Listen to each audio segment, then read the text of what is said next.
So I came across this crazy stat from the UN, which says that we need to build 96,000 houses every single day over the next 5 years if we're going to house all the people who need somewhere to live all around the world. I knew housing was in crisis, but that is wild. So to get my head around this, I want to plot 96 of these little houses, which represent 1,000 of the 96,000 we need to build, across this map in all the places the report says they need to go. But before we even get to that, 96,000? How did they even get to such a big number? I find the idea of building tens of thousands of houses a day pretty hard to wrap my head around. So I called up the executive director of UN Habitat. What does that number mean?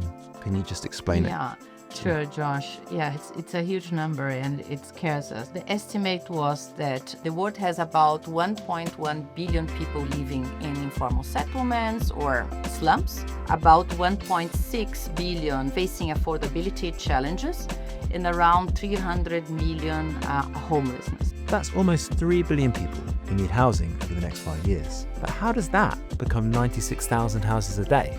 If we divide that by five people living together, which is the average size of a household, that's 600 million houses. And then if we divide it by 15, which is the years since they've done the report, that's 40 million. And then if we divide that by the number of days in the year, we get to 96,000 a day. Okay, I think I get it.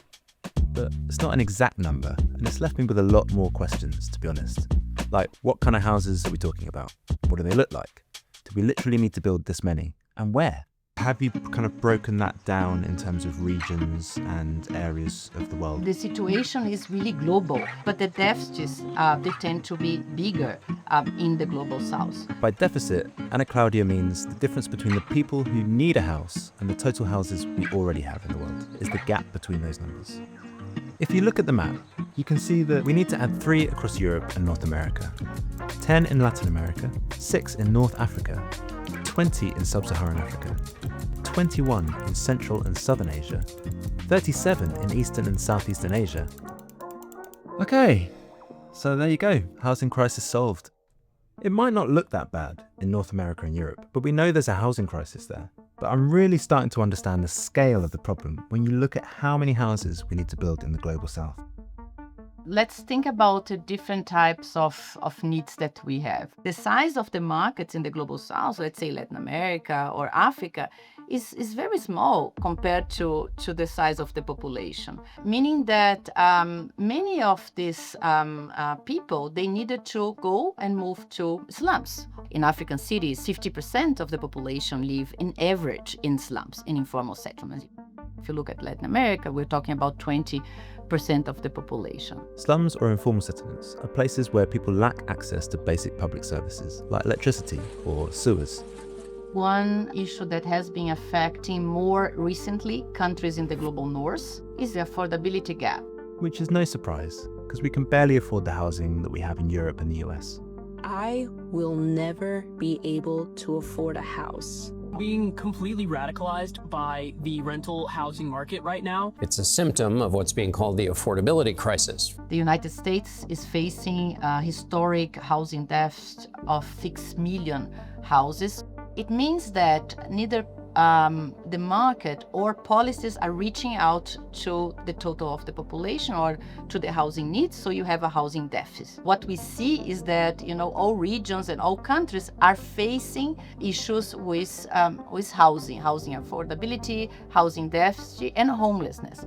Homelessness is also a little bit tricky because first we don't have a global definition for homelessness.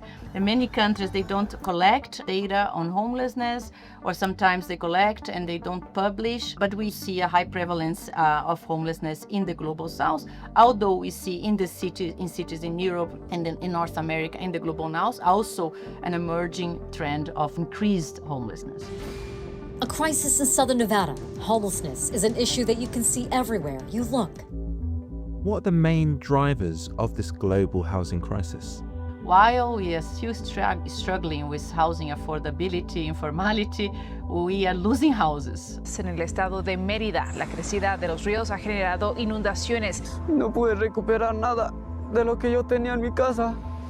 We are losing houses for disasters. We saw floodings in many countries. We have fires, you saw LA, how many houses were lost there in fire. Conflicts are generating large numbers of displaced population. Another place of shelter in Gaza destroyed. For me, there is one critical aspect, which is land and the price of land. Because if we look at the cost of the house, one of the main inputs is land. So perhaps we have to go densities. I actually hadn't thought about that land is such a huge part of this. Countries don't just need to pay for all these new houses, but also the land that they're built on. If that's kind of the really big picture scale of the task, which seems, insurmountable when you put it in those terms. Which countries stand out to you who are actually implementing some of these solutions? Thailand, for example, is a program called KODI. Communities living in slums, they revitalize their slums, they rebuild, sometimes they find a new piece of land. Brazil, for example, has operated also around organized social movement, launched a very large-scale housing program. 7 million units were produced since 2009. Looking at Europe, a classic case is the case of the city of Vienna, where I believe a quarter of the population live under social housing schemes. The technical solutions, they are there. We have the menu. I believe the solution is how we take this menu, this global menu, and we apply to the local context based on what I said before, the assets that you have. What gives you hope in your work? If I wouldn't be hopeful, Josh, I wouldn't be here in this position. I really believe transformation is possible.